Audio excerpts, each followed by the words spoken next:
start from the definition of antiderivative in Cat 1. So what does it mean by antiderivative? Okay, so if you got two functions, we got the big F and the small f. Those two functions, and the derivative of big F is the small f, if you know that. Okay, then obviously the small f is called the derivative of the big F.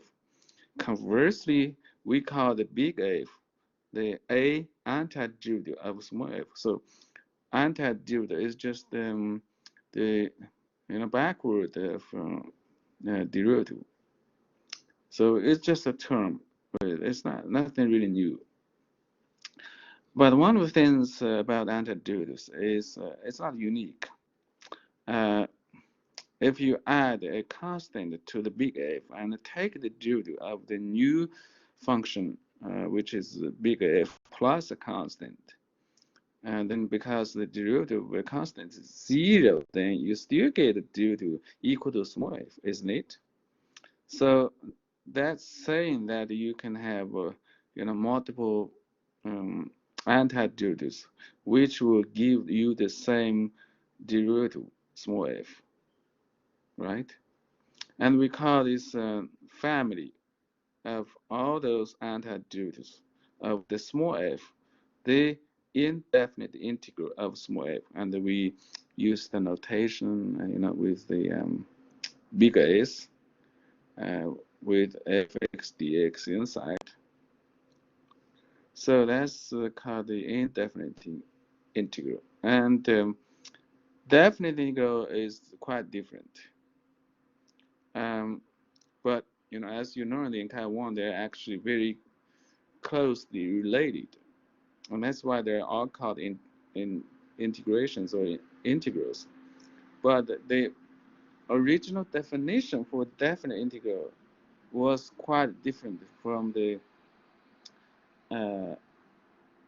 product of antiderivative or indefinite integral. The definite integral was defined from the area under a curve. Okay, so so just look at the curve in the graph. So we got a function y equal to f of x, and the graph of this function is just a curve as shown, in the graph. So we want to find the area under the curve above the x-axis from A to B. If you look at the x-axis, you got A and B. Those 2 points. You want to find the area under the curve from x equal to A to x equal to B. We know how to find the area of rectangles, but for arbitrary curve or function of y equal to fx, there's no easy way to do it. So what we do is we are going to cut this whole region or area into many slices, and we approximate each slide as a rectangle. So as shown in the graph, you got a bunch of rectangles in here, right? 1, 2, 3, 4, 5, 6, 7. See? And each rectangle has a different width and length or height. For example, on the upper right, on the rightmost, we got the highest or tallest rectangle. And the width, we're going to call it delta x sub n. Okay, so that's just notation, is the width of the rectangle. The height, you can choose, the height in different ways. In this graph, we just choose the function value of the point on the curve as the height. So that will be f of xn if you see it. So xn is 1 point in on the x-axis in the width, and then you just evaluate this xn for the function f, and then you get the function value f of xn, which is the y coordinate, right? So you know how to find the function value or the y coordinate of a point. You just plug in xn into f, you get the y in. So that would be the height for the rectangle on the uh, rightmost rectangle. Similarly, for the left rectangles, you can see we got the width, the first rectangle on the left, the width will be delta x1, and the height, again, you just choose any point, uh, inside this width, and which we call x1. So that will be the x value, and then you just plug in x1 in f to get the y value. Okay, so that will give you the um, y coordinate of the point on the curve corresponding to x equal to x1, isn't it? And we use that as the height for the first rectangle. For the second rectangle, similarly, we use delta x2 as the notation for the width, and we choose an arbitrary point x2 inside the width. So that's the x coordinate. And then you plug in x2 in f to evaluate the function. That will give you the y coordinate of the point on the curve corresponding to x equal to x2, right? So we use that as the height for the second rectangle and so on. So we got a bunch of rectangles, and then uh, we have the width and the height, so we can calculate the area for each rectangle. Just multiply the width with the height for each rectangle, and then add all the areas of all the rectangles. So then we got a sum of a bunch of rectangles, which can be used to approximate the area under the curve. Remember, the ultimate goal is to find the area under the curve. So we're not trying getting the exact value of the area under the curve, but instead we get the sum of the area of rectangles. But this sum will be close to the exact value of the area under the curve. Um, as you can see, there are some errors, but eventually, when you take more and more rectangles, so that the width of each rectangle becomes smaller and smaller, then you approaching the exact value of the area under the curve. So that is essentially a limiting process. So you take the limit with all the width of the rectangles approaching zero, then you actually get the exact value of the area under the curve. Okay, so the area under the curve is the limit, and we call this limit the definite integral. So what is definite integral? Definite integral is the area under the curve exactly. Okay, so let's just go back to the expression. So for the notation of the definite integral, we just use the big S with two numbers A and B. That's the left and the right points on the x-axis, uh, you know, for the region we talk about. And then we put the fx dx inside, and the fx is called the integrand, by the way. Okay, so that's just define the limit as the sum of all the areas of rectangles, which is f of xi times delta xi, right? So if you look at this sum specifically, that's just the f of x1 times delta x1 plus the f of x2 times delta x2 plus f of x3 times delta x3 to f of fxn times delta xn, as we just discussed. The fx1 is just the height of the first rectangle. Delta x1 is the width of the first rectangle. Fx2 is the height of the second rectangle, and delta x2 is the width of the second angle, and so on, as shown in the graph on the next page. And then you let n approach infinity so that you got infinitely many rectangles, and each rectangle has you know almost zero width. Okay, so in here, we got the sigma notation. Uh, that's the notation for summation. Okay, so I equals 1 to n. That means you start from 1 and end uh, to n for the I, which is index. So f of xi times delta xi, you know, it essentially means, with the notation of sigma, I equals 1 to n. So you just add all the terms with this form, fxi times delta xi with I starting from 1, increasing by 1 to n. Okay, so that's the definite integral, the definition. Okay, so let's just go back to differentiation and integration rules a little bit. First, let's talk about the differential rules to just give you some, refresh.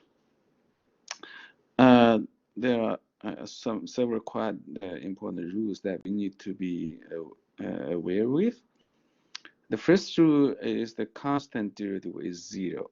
Okay, so k is a constant, so k prime is zero. Prime is the notation for derivative, by the way. You should never forget that.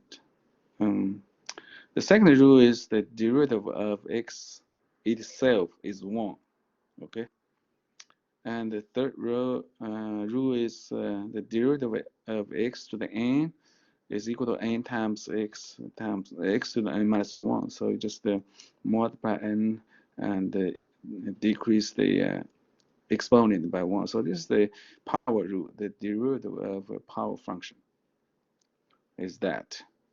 The next rule is called the product rule. So if you got two functions and you multiply them, how do you find the derivative? Okay, it turns out you do not take the derivative of the two functions at the same time and multiply them. Instead, you just take the derivative of one function at one time, multiply the other function, and then add them up. So you got two terms. So fx times gx prime will be x equals f prime times g plus f times g prime. That's the product rule.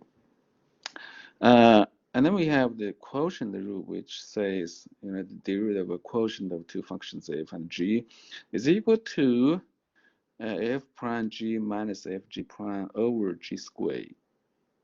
Okay, so again, f and g are two functions. So the derivative of this quotient of two functions is not the quotient with the two derivatives, f prime over g prime. No, it's not. Instead, you're going to get two terms again, but with the minus sign on the top. Okay, so the difference between the product rule and the quotient rule is you just change the plus sign to the minus sign on the top, and everything else is the same. And in addition, you get the square of the denominator, g squared. Okay. So then, some people ask me, before, so how do you know what rule to use? It really depends on the problem. For example, if you get uh, power function, then obviously you have to use the power rule.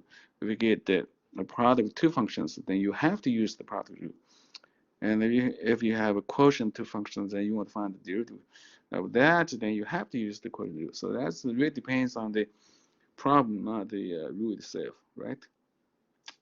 Okay, so the last rule is called the what? Does anyone know or remember what it mean? What the last rule is? Chain rule. Yeah, yes, exactly, John. Yes, great. I'm glad that some people still remember that. That's called chain rule. So that's a different rule, different from other rules you can see from that. It talks about the derivative of a composite function. Okay, so what is a composite function? You have two functions, for example, then you can um, use one function as the variable of another function.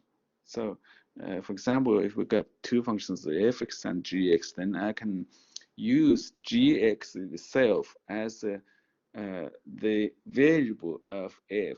So what it means is you plug in g in place of x in f. So that's what notation says exactly, f of gx. Okay, so that's called a composite function. So when you try to find the derivative of this composite function, then this time you got um, two derivatives multiplying to each other. Okay, so that's the only time when you have two derivatives multiplying each other. So what you do, you take the derivative of each function f and g at the same time, and then multiply together. But obviously, you still plug in G in place of the X in F, and we use U in here to avoid the confusion about notation. Okay, so those are the basic rules for differentiation. Now, uh, you learned the fundamental theorem of calculus in Cal 1. It says, essentially, it means differentiation and integration are just two opposite operations. So when we talk about integration, we're actually doing the opposite uh, uh, operation. Okay, so you want to find the function which gives you the given function as the derivative. So you know the derivative. You want to find the original function which gives that derivative. Okay. So basically, we just use the rules backward in differentiation for integration because the two um, operations are just backward to each other. Okay, that's what it says in the fundamental theorem of calculus. So, for example, uh, how do you find the integral of a constant k?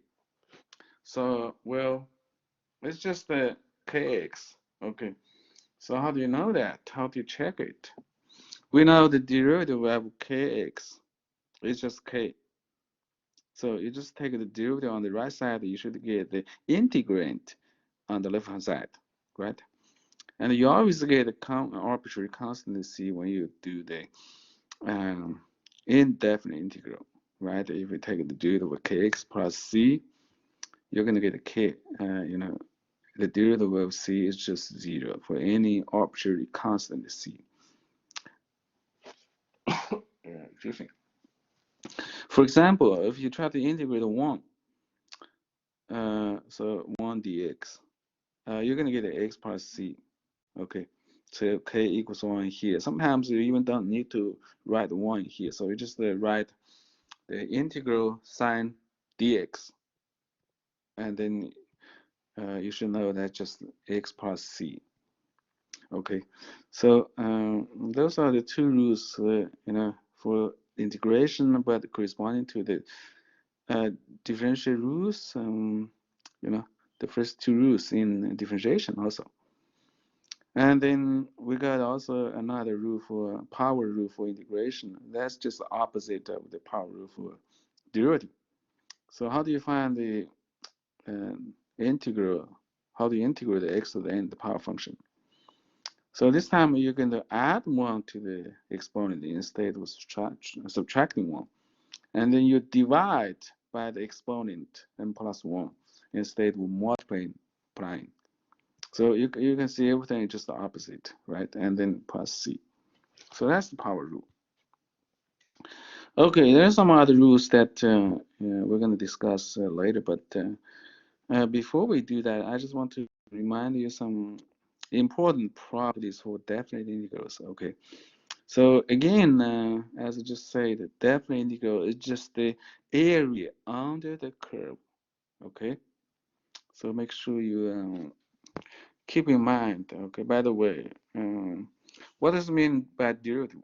Some people learn the calculus and they still don't know what derivative and the integrals are. The derivative of a function is the instantaneous rate of change. Okay, so for example, you can find the instantaneous velocity from the function of the position, right? So that's the instantaneous rate of change, but also in graph, then you can interpret it as the slope of tangent line. Okay, so you can find the slope of the tangent line by taking the derivative of the function. Okay, how do you find the tangent line of a curve? That's what we do. So then what does it mean by the integral? What does it mean? The uh, Again, the indefinite integral is just the antiderivative of a function. Okay, and the definite integral is the area under the curve. So everything you should always connect them with some geometry. Okay, so what are the rules in here? So if you try to find the area under the curve of f from A to B, um, if you switch those A and B, by the way, A and B's are called the limits of integration. They are not the limit, but that's just the terminology. Limits of integration. If we switch A and B, then the value for the integral will change sign.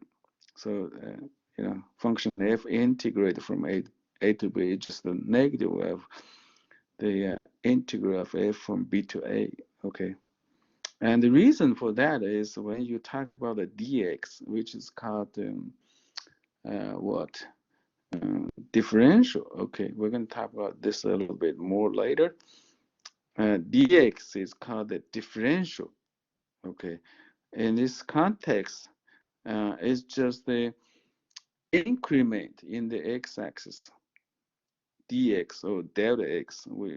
That's essentially what we talk about, the delta x of the rectangles, the width of rectangles, delta x. That's the increment of x values on the curve, or increase delta x. Okay, from the current point, from the um, current rectangle to the next, the width of the rectangle. So that's just the increase of x. So if you integrate from a to b from left hand to side, left to right, then you are increasing the x values. So dx will be positive. But if you integrate from b to a, then you move from right to left. So the x value is decreasing. So the increment or increase of x value is negative. So that's why you change the sign when you switch the limits of integration. So that's the first property. And then second property says if you integrate a constant c from a to b, it just equals to c times b minus a. And that's easy to understand if you draw the graph of constant function. So in the graph, you can see, the function y equal to c, or fx equal to c, is just horizontal line with height c, right? So we want to find the area under this curve or line from A to B. Here you can see the shaded area. So we know, the formula for the area of rectangle is just the base times height, or width times height. And the height is c and the width is b minus a. The right-hand side point of the rectangle in the x-axis is b, and the left-hand side point of the rectangle on the x-axis is a. So b minus a will give you the width of the rectangle, the distance from a to b. Okay, so c times b minus a, the height times width is the area of the um, rectangle. So perfect. Okay, so the next formula says if you try to integrate a function f from a to b on the right hand side, okay, so we got a graph also. The leftmost point on the x-axis is a, and the midpoint, it's not the point in the middle with the broken lines, you know, is c, and the rightmost point in the graph on the x-axis for the region is B. So A, C, B, corresponding to three dotted lines or broken lines, vertical lines. So we want to find the area on the curve. So that's a definite integral. Remember, we want to find the area under the curve from A to B, from left to right. So that's the right hand side. And that can be split it into two areas. If you draw a horizontal line at the x equal to, I mean vertical line at the x equal to c, then you just break the areas into two pieces. The left piece with the area of integral f from a to c, and the right piece area is the integral of f from c to b, right? So on the left-hand side, you get two terms. Each term gives you the area of a piece. Okay. So that's that. You can break up into integrals into two or even more. Okay, those are um, some important properties. All right. And the last thing, last formula here is just the fundamental theorem of calculus. You know, how do you evaluate definite integrals?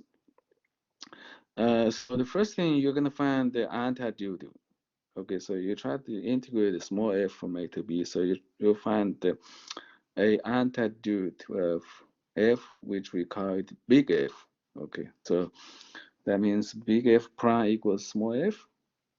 And then you just plug in a and b in the big F and subtract those two function values. So that's equal to a, big F B minus big F A. So that's how you evaluate integrals, definite integrals. You don't have to go back to the original definition to draw the rectangles and sum up and take the limit. No, you just use the fundamental theorem of calculus, use this formula. Okay, any questions? Okay, the last thing we're going to talk about substitution rule. We're going to discuss a little more next time about this thing, maybe in chapter 8, not next time. So this is also another technique for integration. The formula itself is a little bit confusing, okay? But what it means is when you try to integrate a function, uh, you can convert this integral with another with a different variable u. So the substitution rule essentially means you change the variable from x to u. When you do that, you have to rewrite everything in the integrand in terms of u, as well as the differential dx. You have to rewrite everything in the integral in terms of u. Okay. And so what does it mean by that? It means, there are some relations between this integrand and u. So you have to rewrite in terms of u. And also dx it's not the same as du, but there's a relation between dx and du. So you can rewrite dx in terms of du. And when you do that, you get another integral over u instead of the original integral over x. So that's substitution rule because you substitute x by u. But when you do that, you have to change everything, uh, not just the function, not just the integrand. Also dx, you have to rewrite the dx in terms of du. Okay, so in the way it writes, it's f of gx, so that's a composite of two functions times g prime. So the integrand on the left-hand side is a product of two functions, f of gx and g prime. We know g prime is just the derivative of the g, okay, in this problem. So then, the whole thing at the end can be rewritten as f of u du. So you are integrating f, so the same function f as the left hand side, but you don't have any g anymore. You just get the f of u, so u becomes a new variable du. So integrate over this new variable u. And what is u? U is just the gx itself. So this looks a little bit abstract. But when you do the problems, it's much easier to understand. Um, well, the point here is you are given a problem. You have a function to integrate. It will not be written in the form of f of gx times g prime x dx. No, you just get one function to integrate. Some function h of x, for example, to integrate h of x dx. Then you need to figure out what g and what f is, and then you rewrite this integrand into a product of two, which is f of gx and g prime. So you need to find g and f in this problem, and then you can rewrite this integral to a new one with a new variable u. And that really takes a little time and experience. So the key in substitution rule in integration is to find the new variable u. So what will be the new variable u or gx? You need to identify the gx. Okay, we're gonna discuss that a little more in chapter 8. Okay.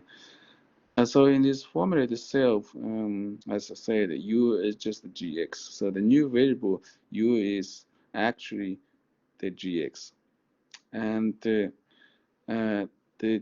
differential du is defined as the g prime times dx. I'm sorry, I just missed the dx in here. It should be g prime x times dx. It's not just the derivative. The differential is not exactly the same as the derivative. It's the derivative times the dx. Dx, remember, is the differential in x, or increment, or increase. Okay, but they all have geometric integration. I mean interpretation. G prime, if you draw the graph of G, G prime gives you the slope of tangent line. So G prime times dx. So we give you the what? Dx, the increase in x. So G prime times dx will give you the increase on on the tangent line corresponding to the increase of dx. Okay. So that's the differential of u, what it means by differential of u. Okay. So if you forget about these things and interest in it, you can just read your textbook about differential, and that's important. Important concept. Okay. So that's all for today with review on Cat 1. So starting from next time, we're going to uh, do the chapter 7 of applications um, of integrals. All right. Any questions so far? I know we just compacted everything in one class, and that's probably not uh, enough. But we don't have time for everything, to repeat everything in Cat 1. But just give you some basic ideas so that you know what we talk about when we do more materials. You know, at least you know what it means for the terms, right? And then we can work on the details of the problems little by little. But you do need to build concepts first to understand the math. Okay.